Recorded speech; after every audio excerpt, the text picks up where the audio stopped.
Welcome to episode 3 of the TV Autopsy, slicing its way through the series you love. My name is James. My name is Deborah. And I'm Megan. Hello. How are we all today? Hello. Hello. It's been a little while. It certainly has, doesn't it? It feels, Megan, you were saying it feels like ages, doesn't it? It does feel like ages. Feels like years and years. Very good Years indeed. Yes, that's a little Russel T Davies reference there, which I'm sure will be littering through the podcast. Should we get down to business? Let's do it. All right. Then. Have we got any news?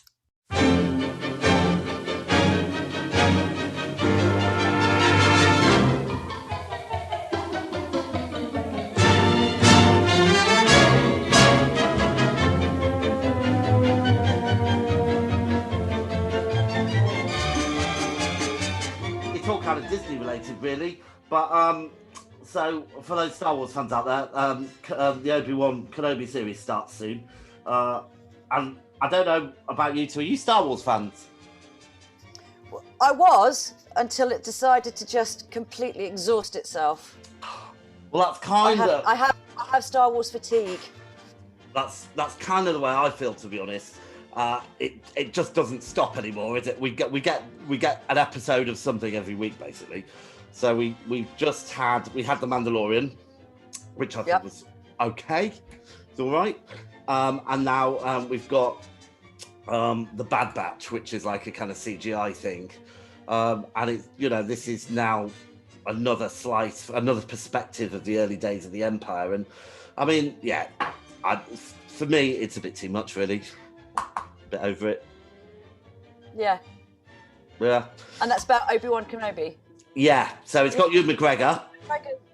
Yeah, Ewan McGregor's revisiting this role that I thought he never would because he had such a bad experience the first time round. But I think they've assured him, haven't they, that this will be much better. He has done many interviews saying how much better it is because you walk into the studio now and you can see all the things, whereas before they had to imagine everything.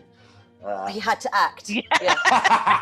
Yeah. He had to do his job. You don't do that when you're on stage, do you? No, you don't imagine that things are there and not there. Do you think that because just linking in slightly, so part of the news that's been announced in the last few weeks has been some of the Game of Thrones spin-offs, and there's at least 2 that they're filming, or at least there's one they've started filming because they've started filming certain scenes down in Cornwall near me, and then which is the way back hundreds of years before Game of Thrones, and then there's another one which I think is more contemporary to the to the Game of Thrones period, and I just wonder whether we're going to end up with a bit of fatigue around some of that as well.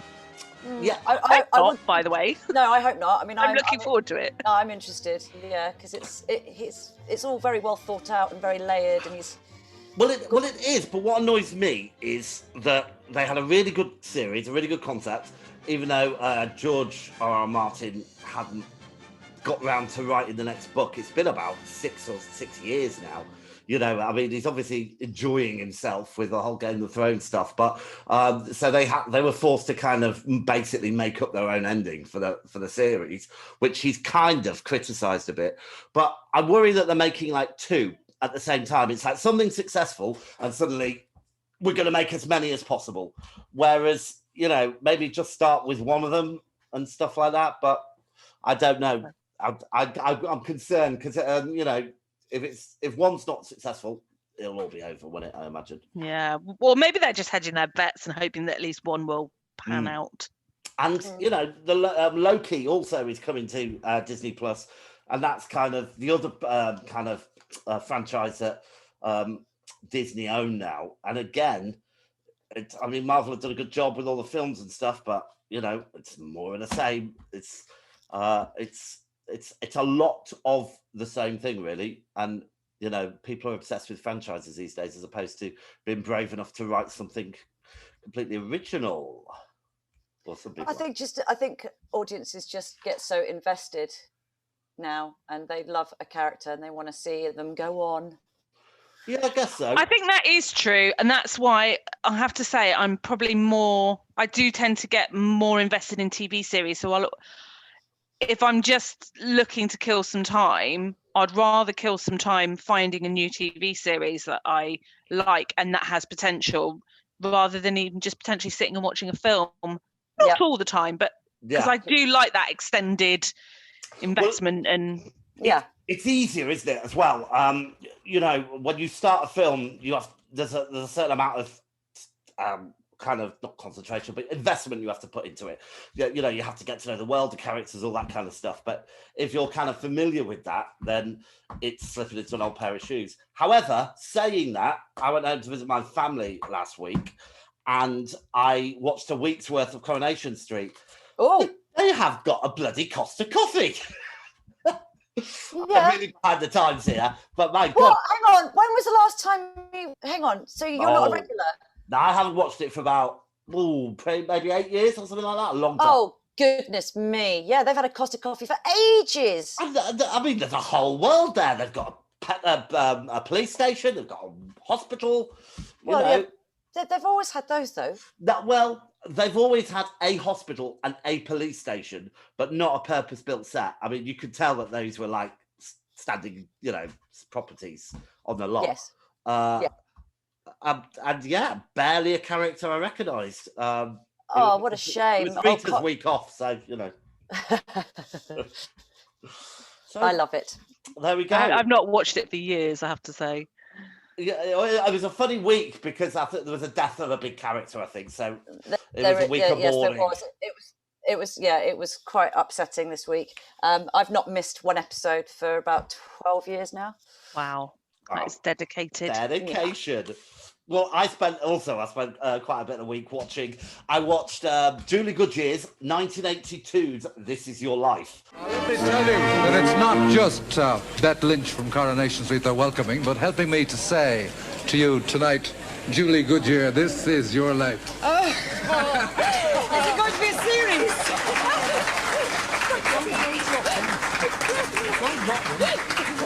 Well, thank you, Jack. Thank you, Jack. In fact, it's bang on opening time for Britain's most famous barmaid, but this time at our West End television theatre, the Royalty, where we have a right royal welcome waiting for you. And then I watched You Can't Sack Me, I'm Famous with Piers Morgan and Julie Goodyear, and the way they presented her life on 1982 was very different to how her life actually was. And my favourite moment was, they had the sliding doors on This Is Your Life where they revealed the big face. Yeah. Oh, yeah. They didn't open them properly. They were like, opening and shutting them and opening and shutting them. It was great. Wobbly set syndrome. Oh, really was. But wow. So, yeah. All right. Anyone else got any news or anything they want to talk about? Yes, I've got some TV news. Ooh. I've applied to be on a TV programme. Oh, fun! Exciting. Channel 5. Yeah. Dogs behaving very badly. Oh, brilliant! Brilliant! You're going to take Rhubarb on there with you. Rhubarb and Jolene, they're as bad as each other in different ways. And I'm hoping that the lovely Graham Hall will come down and sort us all out. Oh, I haven't seen this show, but crikey, I need to see that show. That's brilliant. It's a bit of a guilty pleasure for me. Any dog-related TV. Yeah. So dogs behaving very badly in the doghouse. I'm Paul, so naive. Paul O'Grady for the love of dogs. All of that. Love it. Oh, good luck. Oh, gosh. Well, if you do get, obviously, on the TV, I hope you promote our podcast to Totally. Just have posters everywhere and stuff. I'll keep dropping it into conversation. I hope they forget to edit it out. We'll put it in every sentence and they won't do anything. Anything from you, Deborah? Nothing really exciting. I started watching a new series, which I don't know whose turn it is to choose the series for this. It's your turn this week, so. Well, I won't announce it then. That's it. Should spoil the surprise. This is what people hang on for. All right, so we're going to move on to Cutting Edge. Gentlemen, we're about to enter the fascinating sphere of police work, the world of forensic medicine. So, Deborah, you are chomping at the bit. So, why don't you tell us what you've been watching? Well, on Megan's recommendation, Oh. I watched The Flight Attendant. Yes. And that was a jolly old romp. And it's good and it's funny and it's quirky. It ended a bit too quick for me though. It was a bit too oh, was that it? Is this all over now and everyone's kind of happy and moving on with their lives? What did you think, Meg? Well, I didn't. I think it was really fast paced in general all the way through. Yeah. And I was very satisfied with the ending, if I'm honest. I think it teed itself up nicely. It tied off an awful lot of the loose ends, but it left enough open for season 2, basically. I thoroughly enjoyed it, and I was perfectly satisfied with the ending. Fair enough. Okay. Yeah. How many series If is you it? don't know, it's how many? Just the one. Okay. And I think it was based on a book. Was it? Oh, I don't know. I don't know either. Okay. But it's basically about a sort of a flight attendant who is a bit of a wild child, kind of flies all over the place, gets drunk, parties hard, and then wakes up. I think we might have mentioned it on this show before. Yeah. But wakes up next to a dead body, and the fallout from that. Oh wow. Okay. Yeah, it's fun, and she's very good. All right. Well, I'll check. So it you're out. the odd one out now, James. Yeah, I know, You need I to feel watch compelled to because watch we've it. both watched it and made it our All right, well, recommendation. I'll definitely watch it for next time. Okay. How about you, Meg? What have you been watching? Oh, well, there's a few things, but I watched on Netflix Behind Her Eyes. Yeah, I saw that. Did you recommend this last time, Deborah? We just You just go reviewing round each other's houses. recommendations.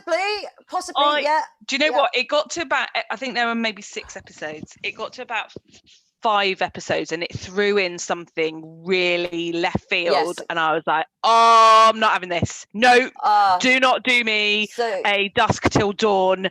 introduce something that you've not signposted at all. However, yeah, I got over it very, very quickly. yeah. And it was so clever and it just has really been like, Yeah, it does stick with you, doesn't it? yeah, And, tapping away.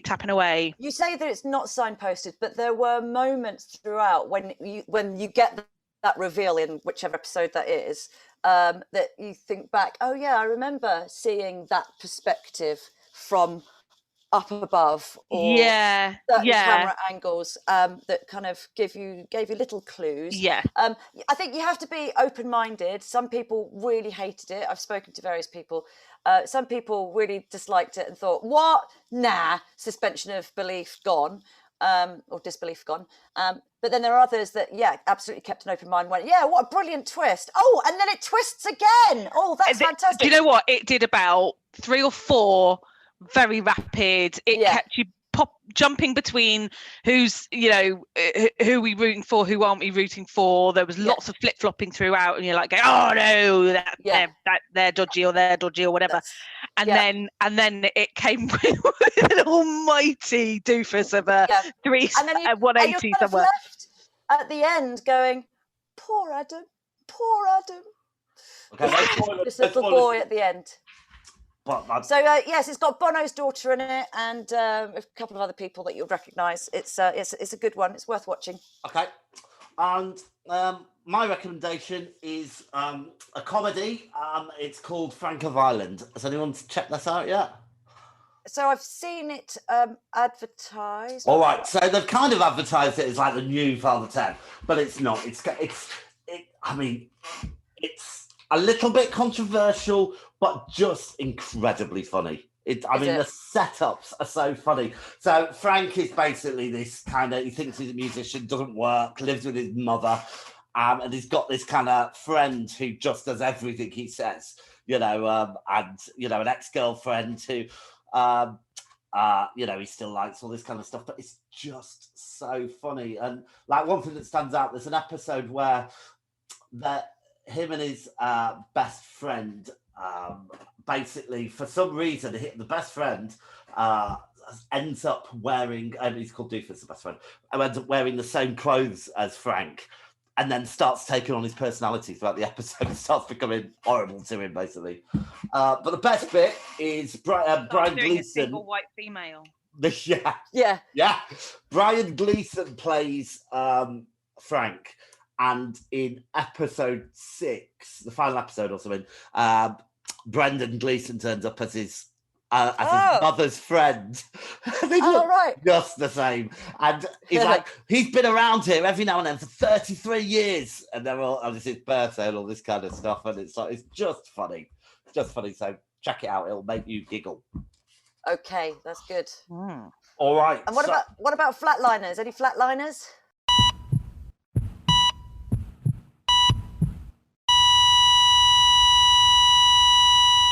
Okay, and Megan, do you want to start us off? You got anything? No, I don't think I've got any that I would actively warn people off. Yeah. I would say The Third Day. Oh, what's that?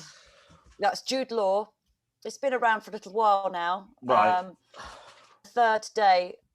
It starts off all right, and then it's like, this is just horse manure. Oh, right. Okay. Well, we'll avoid that then.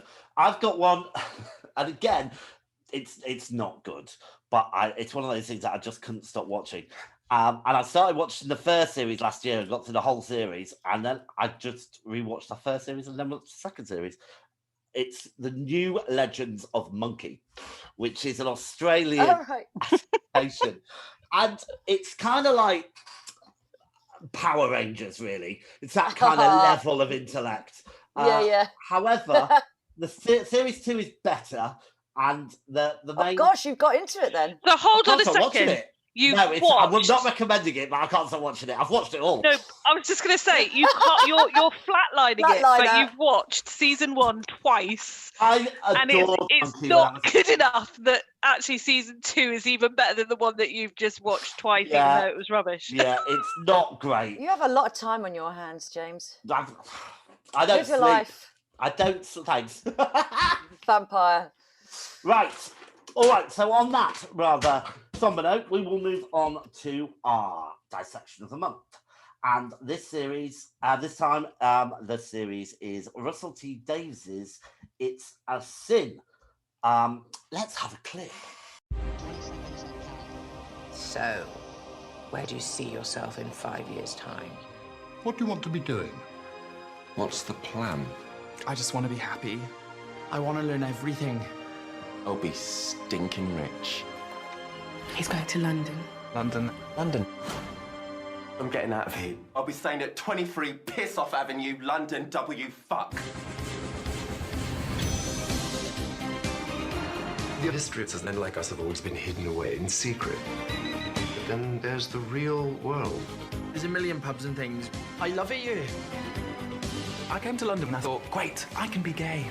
We're gonna party every night. Morning. Have you seen this? He said, she said, they said. They're always saying something. They think it's this virus, AIDS. All right, so let me give you some information about it. Deborah, Megan, pipe up if I get any of this wrong. Okay. It was released, it came out from January and February of this year, 2021. The creator, writer, and showrunner was Russel T Davies, who was famous for Press Gang, Queer as Folk, Doctor Who, bringing back Doctor Who, Cucumber, and Years. I think is his CV. Yep. Very good. Spot on. The director was Peter Hoare, and Rich Tozier was played by Ollie Alexander. Amari Douglas was Roscoe. Callum Scott Howells was Colin.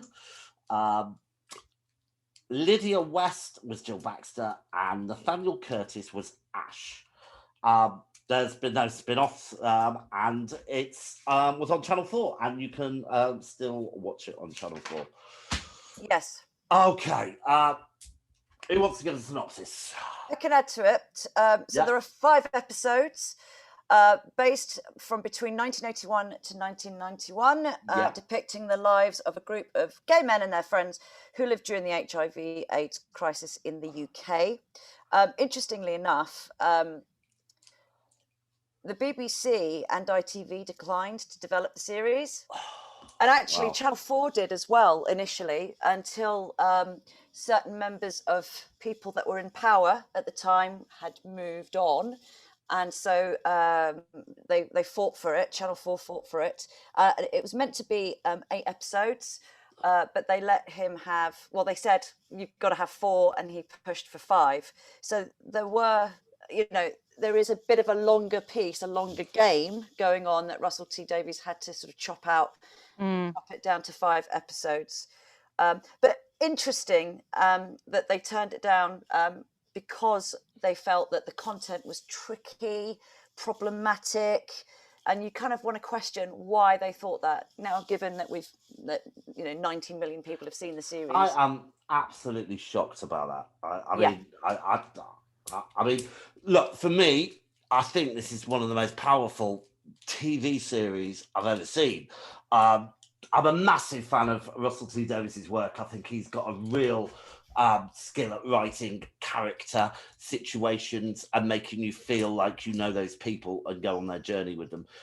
He does great set pieces, and you're just engaged. But it's so sensitively done, and I'm just appalled at anybody turning this down, especially after the success he's had. We're not. I was just going to say, he's got the most amazing track record. Why on earth would you? Yeah. I mean, I was having conversations with Laurie about this and saying, why would they turn something like this down? Why is this so problematic? And, we were discussing that maybe it's because the generation that we are now and the times that we are now in, that the way that parents of those days may feel vilified, they're probably more ashamed now as to how they reacted and how they acted. Good. But they didn't know, they didn't know, and so on. It's and all the layers that go with that, with the neglect and the cruelty and the disowning and all that sort of stuff. But but none of that. I mean, there's so much that so much challenging TV, and that's what Channel 4 is all about. And it should be. I have to say, one of the. I completely agree with everything you said, James. But one of the disappointments for me was that it was only 5 episodes. I was so ready to be much, much more invested and see more of different characters' evolutions and journeys, etc., etc. So I think it was such excellent television. It's a real shame that we had to fight so hard to get the 5. I will get into it. I think we can do this one episode by episode, probably. But just to say as well, the bits where you see parents who won't touch their child or all that kind of stuff, but you also see the progression of that as well. For all her faults, Richie Tozier's mother and how she reacted when she found out and all that kind of stuff, showed a kind of progression. I mean, she did a lot that was wrong. I didn't take that at all. I thought she was.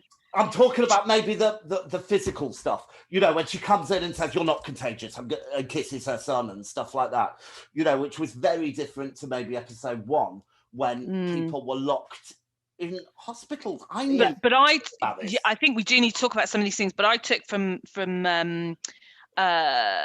Richie's mum, played by Keely Hawes, who I thought was excellent. Yeah. I all of that, I think everything just came from a deep-rooted denial about everything. So not just denial about who her son was, but that you're not contagious. That was from an entirely denial-based position as well.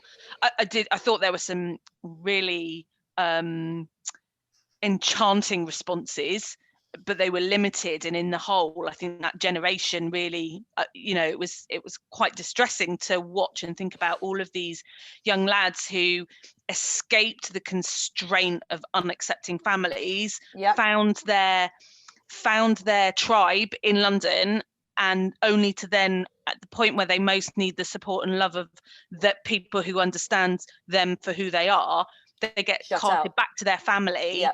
and denied the essence of who they were. And I just found that absolutely devastating, wrenching. Yeah. Look, I came out a couple of years ago. I could relate to a lot of the kind of things that Richie's character was going on about. And also at the end, I know we're jumping right to the end, but you know, that brilliant bit with Jill, you know, I've watched it twice, and at first I was kind of thinking, you know, where's Jill's life in this? And actually, you know, she really hit the nail on the head about, you know, he murdered people because of his guilt and his shame and all that kind of stuff.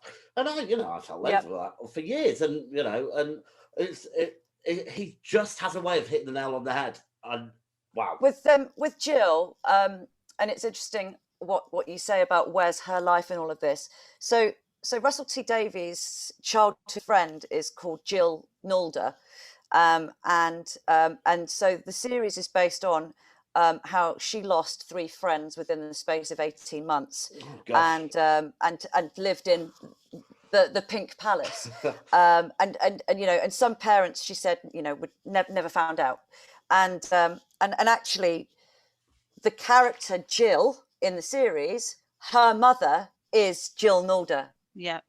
Oh wow! You see in the last. Well, Russell T Davies, when I heard him being interviewed, and the story is about the AIDS epidemic and the discovery of it in the UK being told from a British perspective, whereas mostly it's from most of what we've seen historically was around the US response. US, like Philadelphia and so on. Yeah. And Angels in America. Which is an amazing play. I saw that national couple of years back. But what I listened to an interview with Russell T Davies, and really Jill was the central premise of the whole series, and his friend Jill and her response to it, and her the way she responded. And I think with Jill and where is her life in all of this, and yes, it's based on her experience and what she went through, but you know, Jill's this sort of, you know, lovely den mother, selfless kind of saint, you know, she's the epitome of womanhood, but I did feel that she deserved a life beyond being a carer. You know, she's this activist, she's you know, she goes and takes warm food around to people, she's you know, she goes and visits hospital and sits on phone lines. She's like this sort of death doula, constantly working in service for someone else.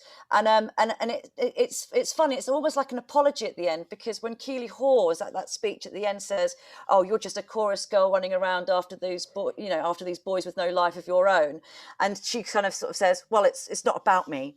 So it's almost like an apology. It's just like this device of this sort of storytelling, but ultimately it is about her, because it's you know, she hates herself for having to sort of scrub get her marigolds on, and you know, she's the one that's getting the publications or getting aware about casual sex, and you know.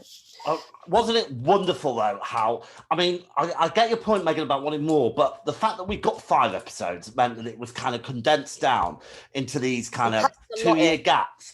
So pretty punchy. So the first episode, I mean, I think all you hear about with the epidemic is just people in the background talking. I mean, I think there's somebody talking in the pub or something, but there's nothing actually said in that group of friends.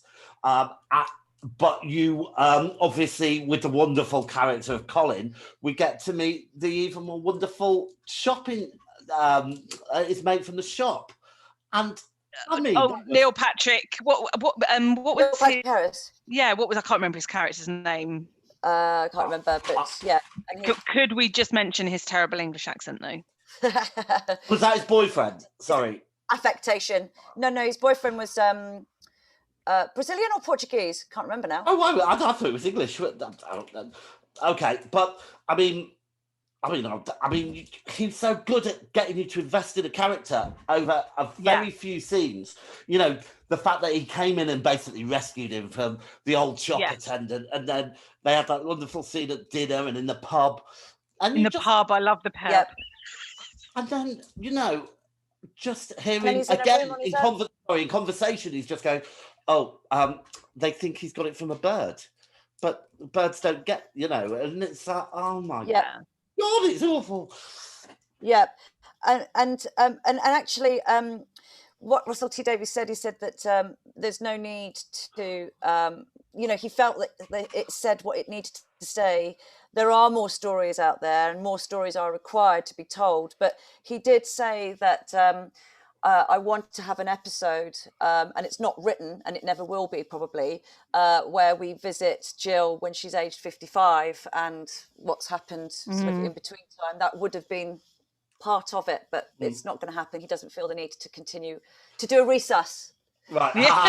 Right. Just coming. So let's just talk about our actors a little bit, because I saw Jill in Years and Years, and I saw her in Dracula. Okay, and I did not like her performance, really, to be honest. No, and I did not like her performance in Dracula either. Yeah. I felt some of her in It's a Sin. In It's a Sin, I thought she nailed it. I really liked it personally. I thought she was the weakest thing in it. Right. Okay.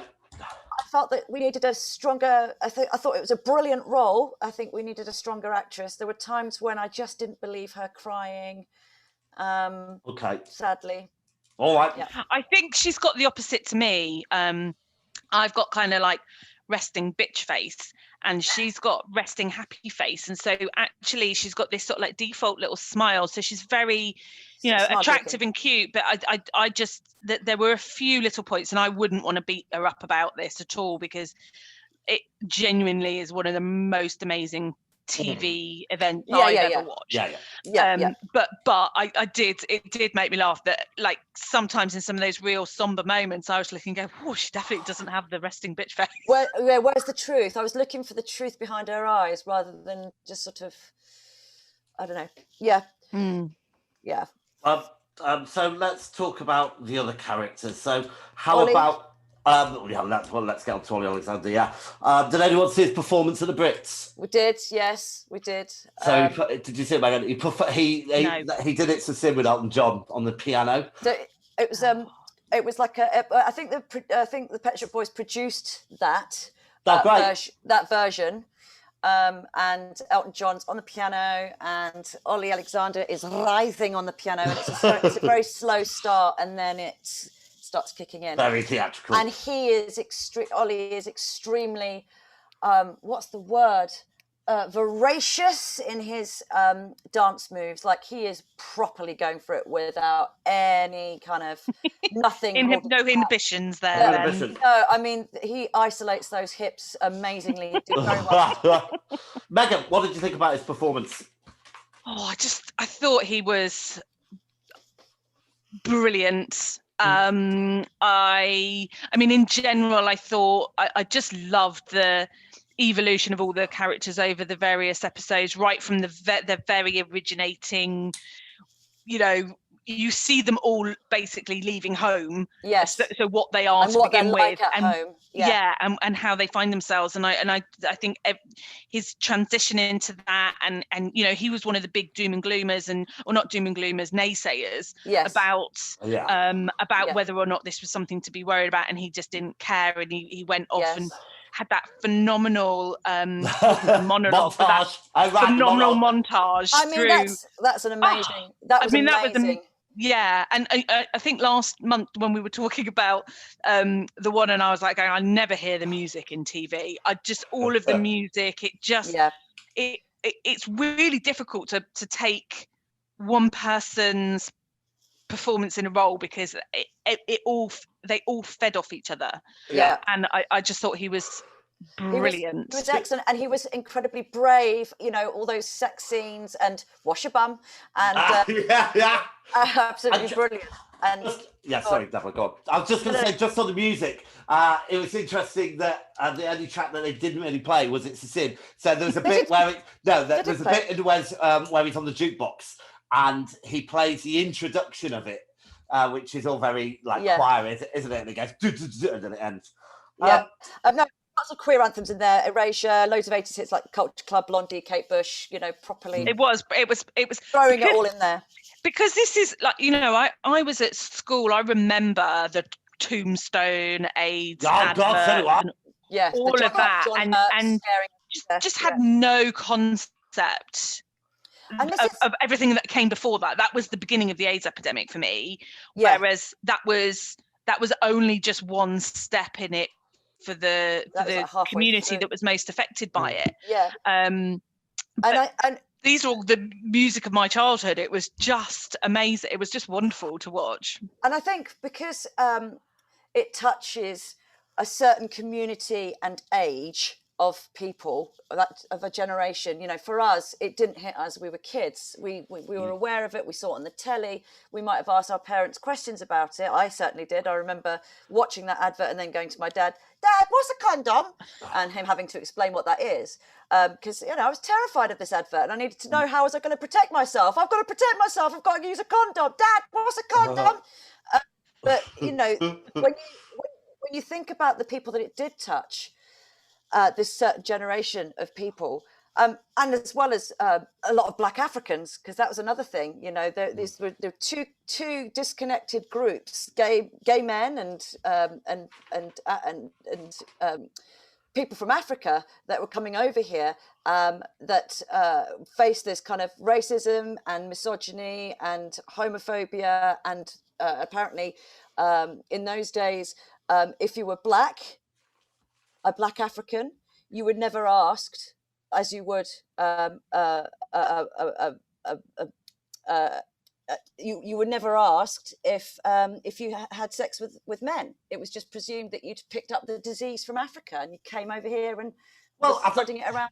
Yeah. And look, just to get back to this, I mean, I think Russel T Davies kind of covers that in a different way very well. I mean, I think he's a bit of a master of exposition. So he manages to get a lot of information across with very little, and I'm now going to explain where we are 2 years later. And so, you know, and obviously that wonderful things like just that la, you know, that's the group of friends. And you are in on that joke and you love it. And just my, I learned all about HIV really from EastEnders, I think, from the Mark Fowler storyline, which I thought was really brave at the time. And, that taught me quite a bit about it. Can we just talk about, because I think Ash, it was the most probably underused character, and I wonder if he was a victim of these episodic cuts, because he was there, but he didn't have the same. He had a small bit in the school, which I thought would have been expanded upon, probably. We don't know what his job was either, did we? Teacher, wasn't he? He became became out of college. Oh, yeah, of course he was. Yeah, that's right. They was looking through the library, the whole Section 28 thing. Yeah. About that not was being his able thing, really. That was all he did, except you know, a bit of a love interest. Yeah. What about what's his name? Roscoe. Oh, I love Roscoe. How could you so runs away when his father threatens to send him off to Nigeria. I think that this could easily have been a series full of caricatures, and I think they did. I think they've done well to they're more, you empathise with them more, and especially the whole fear. You know, it's quite timely, the fear of and an uncertainty of this unknown emergence of this disease. You know, we can understand it from that kind of perspective. With Roscoe, you know, he has reconciliation, he has redemption at the end. You know, he goes back to his family, and you know, they all sort of kiss and make up. But looking at the family, the first time we meet them, I think what the other thing he does as well is it's almost, certainly with that family, kind of like a comic book. The characters are slightly accentuated, a little bit larger than life. You know, they're all sitting around that table, and you've got the mother praying, you know, and then you've got, one of the sister aunts starts laughing when he comes down in his dress and stuff. And it's like, that's like 2 minutes into the bloody program or something. And you're character. It's very, very clever. Well done. I mean, I think it's I mean, he went from, he just went totally not OTT. I mean, he went whatever, but you know, the extreme that he launched himself out of that house was just, I was totally rooting for him. It was excellent. I bet he froze his butt off filming that. All right, Deborah. Yeah. I want to talk about Colin. Yeah. Oh my God. Colin, well, he's just so wonderful, isn't he? He is the Savile Row tailor's apprentice, and you know, he's staying with a family, and you know, that's probably got to be one of the set pieces, isn't it? That reveal. I think we knew that there was something going on with the sort of little flashbacks to the guy that the son that lives in the house that he's lodging at. Well, I had no idea. I mean, when he collapsed, I mean, when he had his my God, his epilepsy. it was like because Russell T Davies had killed off a character every episode except episode 4, I think, and this was episode 3. So I was kind of because expecting... we lost Gloria in number 1, didn't we? I was Gregory. I was wondering who's going to be the victim this week, and I was not expecting it to be Colin. He's such a happy chap. I did expect Colin to get it.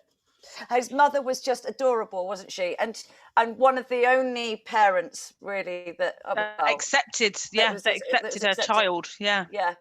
And doing what she could, and being, you know, she wasn't able-bodied, was she? She was in the wheelchair, wasn't she? Yeah. So doing what she could in order to, you know, speak to the authorities, and then they got the, you know, the stroppy lesbian solicitor involved. You know, I found it. I think that was the hardest bit. Was, well, maybe not the hardest, but it was certainly one of the hardest. And I was like, I had no idea that that's how the early sufferers of AIDS were treated. It was horrendous. Yeah. And I just, it was a real eye opener. It was excellent in an awful way. Yeah. I mean, are we talking about that bedside scene? You know, where, you know, we're so... Well, he's locked in. He's locked away on his own, and yeah. And you know, they say, you know, there's a lot of reports because between, I think it was 16 to 34-year-olds were the ones that watched this the most, I think, out of any other age group, and they were saying that a lot of these younger generation, they just cannot believe that this happened. But you know, even in our generation, you think, God, that is shocking how they were just left and locked up in rooms and not allowed to see anybody, and were just dying a lonely death with not even a nurse beside them. And seeing Colin's fate following on from I'm really sorry, I can't remember Neil Patrick Harris's character's name, but having seen and thinking that was just a bit of a quirky one, but actually then realizing that it was systematically done. It continues, and it's not just the establishment of, and there's a lot of the establishments, like, you know, whether it was the NHS or the government that were like, but it's also, you know, the financial services as well, you know, all that kind of, oh God, yeah. When they would write out, you know, would apply for a mortgage, they have to say what sexuality they were, you know, all, and whether they had an AIDS test. It's just unfathomable now. But that reminder that, yeah, they did do that. I remember they did do that. But a lot of information. Whereas the younger generation completely shocked. A lot of information coming through in an accessible way. Oh, Megan, sorry. I think just on the Colin side, I again, just the journey he went on, though, like, you know, making it over to New York, and unfortunately with his nasty boss, and he was just... Who got his comeuppance. Yeah. He got arrested. Yes, that was a nice little scene. Some kind of cottaging in the toilet or something. Right. Listen, but yeah, very sad for him to have been let go like that. I wanted just to move on and just talk a little bit about the end, I think, because I mean, Tracy Ann Oberon, who played the agent, I thought she was great as well. Wonderful cameo, really. But you know, she kept saying, you know, when boys go home, they don't come back. And Richard gone home, and she went, "You're going to say goodbye," and you know, again, heartbreaking. How do we think how the portrayal of that family? Did it work? You know, I mean, the ending floored me. I was not expecting it to that bit on the pit, looking out to sea. You know, when Jill met the mother. Yeah, do you know, from the point that Richie goes home, it was just devastating, and his mum was. It was all about her reaction to it. It was not about him. I mean, when she was talking to him about. Was it a mouse lived in a windmill or something? The mouse. Yeah. The childhood song, is it? Yeah. Yeah, and that was that really resonated, along with, was it Gloria, who went home and his family were just burnt, so horrendous, and it just made me reflect that, you know, like I said earlier, these lads who had found their tribe in London and then end up going home and just it not being about them anymore. It's about how their families coped with it or reacted to it, and it utterly devastated me. And I'm not a big crier at telly. I was sobbing. My friend was in this show. She was the brother. She was the sister of Gregory, Gloria. So the first one to die. Yes, the Scottish. But Dad, why is she wearing rubber gloves? Should we not be wearing rubber gloves? Yeah, good. That was my friend. Once again, I find it very hard to find a badly cast person. I liked all the casting myself. Yeah. I think maybe we should move on to talk about the big five. By the way, I was just going to say that apparently Ollie is under the impression that he was the only one that auditioned for Richie. He was always going to be earmarked for it. That's something you should go around telling people. Really, I think that's a nice thing. Well, you think about the fact that Russel T Davies had him in mind for this role. Yeah, possibly. Yeah, but I think maybe it's not for you to tell the world. That's for Russell T Davies to say. Yeah, exactly. I was the only one that had in mind, darling. All right, so Deborah, what are our big five? The big five, performance, the series. Right. So, what do you think, Megan?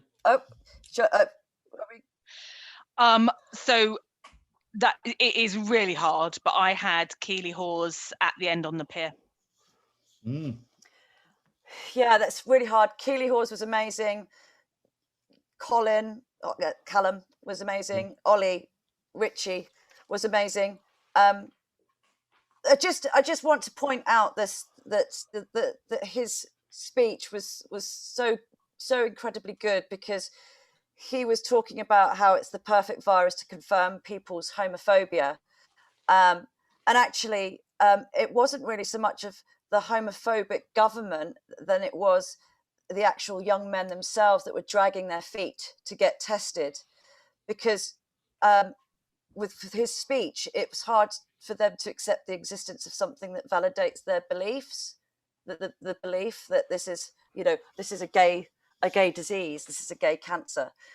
So that speech was fantastic, and I think Ollie was, I think, probably the bravest of all of them in what he did throughout the series. But yeah, it's a hard one to call. Keeley was amazing, and Colin was just so lovely. Yeah, for me, I'm gonna say I'm gonna give everyone a bite of the cherry. I'm gonna say Roscoe, just because I loved his character, I loved his performance, I loved and also the kind of bravery, when he thought that Gloria had just abandoned him, and how he had to have been abandoned all his life, and to make up be that brave. And then obviously the wonderful storyline that went on with Stephen Fry, which we haven't even touched upon. It was great.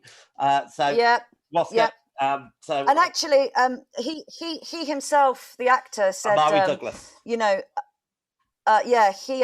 said when he went off to do research, he said there's hardly any documentation of Black gay life in the 1980s, and it just seems that It's a Sin is the only thing really that is now documenting Black gay history. So 30 odd years on. Just to say on that point as well, Russel T Davies was a big supporter of BME representation in Doctor Who, and I heard an interview with him where basically, in order to effectively do representation, you have got to over-represent by about 40%. So say like there's 15% BME in the country, you need to have at least 30% on the television to get that balance right to start with. And hard to think back, but you know that he brought Doctor Who back in 2005, and that's nearly 20 years, and a lot has changed. A lot has changed on the face of TV. You know, there's so many black faces and you know gay faces, all that kind of stuff. He said that he wanted to cast openly gay performers to create a safe space where gay actors could voluntarily come and be themselves. Yeah, so that's what the show is about. And did you know that you know his Doctor Who bit that was a tribute to Dursley McClendon, who was in Doctor Who, and he died at the age of 30 from AIDS. Yeah, he played a sergeant in Remembrance of the Daleks. A very good performance, really. In season 25, I think. So there we go. Although it was Earthbound in the 1960s, not on a spaceship. It looked more like Resurrection of the Daleks, but we are getting carried away with ourselves. All right, what's the next on the big five, please, Deborah? We don't. Set piece. Okay. So I suppose the big speech. Yep. All right. Yeah, I was thinking about the big speech, but I am going to say the bit on the pier, the bit on the by the waterfront at the end, just shockingly powerful. Blew me away. So, yeah, I've got that written down, and also, you know, the reveal of how Colin got infected. Yeah. How about you, Megan? And Wash Your Bum. Wash Your Bum was good as well. Do you know what? All of those, but I also, on my very long list of set pieces, Jill visiting all the dying men in hospital. Oh my God. Oh, it's awful. All right, what's next? Just devastating. Next is effect of the series. Well, there weren't really any effects, were there? No, but bit of makeup here and there. Saying that, right? I've got one. I've got one. So when the mother appears at the hospital, and she sees her son and she finds out what's going on, I think from the moment she leaves that room, the camera stays on her the whole time. So it follows her into the. I'm not saying it's a one shot, but it's pretty much follows her into the kitchen, and you have that whole scene with the other mother. You don't even know what your own son was like, love. And then down the hallway, back to the father that's crying, and it just is there following. Yes. And I remember the bit. Go through a whole world of emotions from shock. She goes through the whole process of grief, actually, to coming back to Richie and say, that was very "You're my clever. son." Yeah. And that's why I not forgave her, but you know, I understood. She loved him, and you know, she made many mistakes, but so that was my effect. Yeah, that's a good shout. Good shout. That's a good call. All right, what's next? Okay, number 4, the stupid factor. I don't think there was a stupid factor, really. I believed it. No. Apart from maybe when, you know, Ollie turns up to the rally, the protest, and jumps on the back, I'm here, and the music goes, woo, I've come to save the day, I've got arrested. But then you silly. But then you forgive it because of the scene inside the van. Oh yes, don't. You know when he's bleeding. Don't touch me. I'm bleeding. So, yeah. God. Don't touch me. But yeah, I agree. It was a bit daft. But again, you can't help thinking, I wonder if there was more time for that. They'd have developed that a bit more, and you know. Have we got one more, Deborah? The resuscitation, which we've kind of sort of touched on anyway, haven't we? That Jill when she's 55. Yeah, and actually, he's not going to write anymore. You know, there's a lot of story. He's packed in a lot. It's the sort of thing you'd have to do it. He could have written more at the time, but you can't. I don't think you could go back and add more now. No. However, and then final thoughts. I just wanted to say just on that. Sorry. However, it was nice to finish on the scene where they're all in the park and he's doing his monologue and soliloquy, and the seagull comes and eats his ice cream. You know, it just reminds you. That's right. Yeah. Because there's a lot. I mean, we've talked about all the darkness, but there was a lot of funny bits in it. Yeah, it was funny. It's that life in London that they're. And interestingly enough, the La T-shirt, that's already raised 100,000 for Terence Higgins.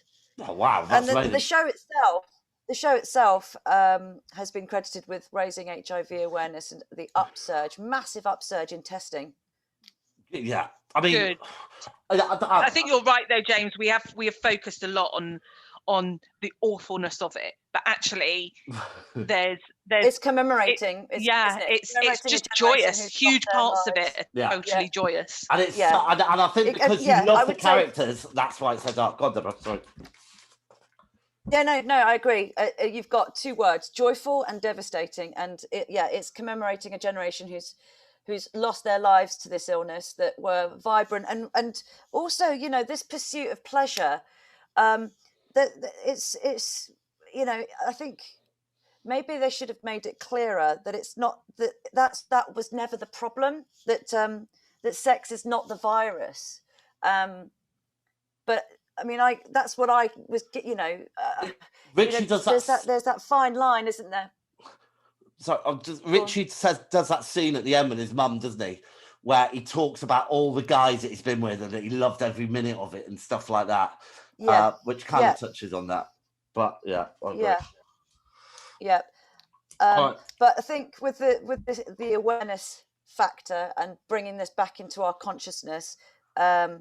They do say that there are still, you know, queer communities where they are sitting with 30 years of PTSD because the stigma is still so internalized. And actually, I read, you know, the Reverend Richard Coles, you know, he was saying in terms of, and this was shocking when I read this, that the Sun would routinely phone Jimmy Somerville up, you know, Jimmy Somerville from Bronski Beat Communards, who Reverend Richard Coles was in a band with, and Andy Bell from Erasure, and would say and threaten them that they would run stories on them to say that they are HIV positive unless they produced negative tests.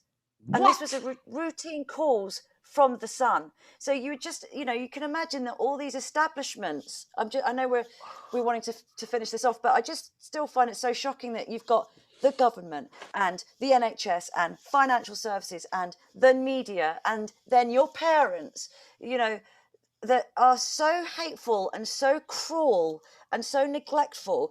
And what we're missing, and I think this is missing from the 8 episodes that could have been, is suddenly the government is this single force of support and help, and the MPs seem suddenly all very clued up about it. Where did that information come from? Where did that transition came from Roscoe, happen? didn't it? That's yeah, Roscoe pissing in Maggie's tea. You just wonder, you know, because, you know, Princess Diana did a lot to alter perceptions, didn't she? She changed, she had, it was the most impactful. But, you know, there's this kind of disconnect between what was going on in the 80s and then suddenly it's 1991 and everyone's a little bit more with it. Yeah, and actually, he dies in the November 91, which is when Freddie Mercury died. I thought that was an interesting kind of... It's just reminded me of, there's an episode of Doctor Who in Series 2, which would be 2006, where Rose Tyler, Billie Piper, says to the Doctor, they're talking about someone, she goes, "Oh, you're so gay." You know, that was written by Russel T Davies. And obviously putting things like that in, but having gay representation with Captain Jack in Doctor Who, that's the sort of thing that has changed the perception and got people talking. But, you know, let's not forget, you know, we haven't come that far if, like, the BBC and ITV and more or less Channel 4 nearly refused to produce this, you know. Yeah. Final thoughts. I've only got one, and it is La. I say a must-watch educational documentation piece that touches on things very efficiently on so many layers and aspects of the time and of the crisis. Good thoughts. Megan? Oh, my little one. I think we should have stopped on La. To be fair, that's the best way to end it. However, Can we re-edit that? my final thought was, when I was watching that last episode, and I said I don't normally cry like that and tell it, but I was properly sobbing to the point that the dogs were lying on the floor, and Jolene was chewing a, I don't know, antler or something, and she heard me do my. And she looked at me and she came up and she sat next to me and made me hold her paw while I watched the rest of the episode. That's so cute. You hear that, Columbo? That's very cute. All right, look, we've been talking about an hour, so I think we should score it. All right, so storyline and plot. I'm giving it a 10. Megan? I was on a 9. I'm on a 9 as well. Okay. Characterization and performances. Megan? 10. Lovely. Deborah? I would have given it 9, but I'm giving it 8 because of Jill. Okay. Look, I'm giving it another 10. I just liked all the performances, I have to be honest. Deborah, style? 9. Okay, gets an 8 from me. 9. Wow, high scoring. Originality, look, 10. Can't give it another myself. Megan? 9. 9 for me. Okay. And absorption factor. Deborah? Well, I watched it all in one night back in March, so 10. Okay. Yeah, 10 for me. It was just completely 10 absorbing. Oh, it's high scoring, guys. All right, so I give it a 48. Megan, what did you get? 45. Deborah, 47. All right, so it gets a TV autopsy BPM of 93.3%. Bloody hell. That's going to be hard to beat, guys. That's the top scoring now. It's going to struggle. It's higher than the Terror. Yeah, which came in at 76.7, so a massive jump. I mean, wow. It's going to be a while, I think, before we get to those dizzy heights again. However, Deborah, I think what's next? Your turn to choose. And if you say Line of Duty, I'm going to kill you because that 8 series. No, I'm not going to say that. I have started, and I'm on about to start episode 4 of The Mayor of Easttown. Yes. Actually, it's not called The Mayor. It's just called Mayor. Called Mayor of Easttown. Not Mayor, but Mayor, as in nightmare. Right. So tell me, is it a cartoon? No. She was just. I was doing a horse noise. Mayor of Easttown, where can we find that? Mayor of Easttown is Sky Atlantic, and it's starring Kate Winslet and Guy Pearce and a few other people that you might recognise. And it's. Do I need to say anything more, or is it what? Gee, I think that's enough about. Is it one series? Yes, so far. Lovely. All right. Okay, just give us a little teaser. Small town America. Kate Winslet is a hard-assed detective. Things happen in town. She goes, investigates. She has layers of backstory as well. All right, wonderful. Yeah. Well, I'm looking forward to that. All right, guys. I'm actively watching it already. What episode are you on? I've just watched the latest one that came out yesterday. Oh, you're not watching it all in one go? Is it? They're releasing it an episode at a time. Oh, really? Oh, so how many episodes are there? I think there's only 1 or 2 more. We'll be all right. I am sure we'll get through but it. I'm on 4. So how many have you seen? I think there may be 8 in total. Okay. We'll be fine. Okay. All right, girls. Thank you very much. Brilliant. See you next time. Thank you. Oh, don't go away yet.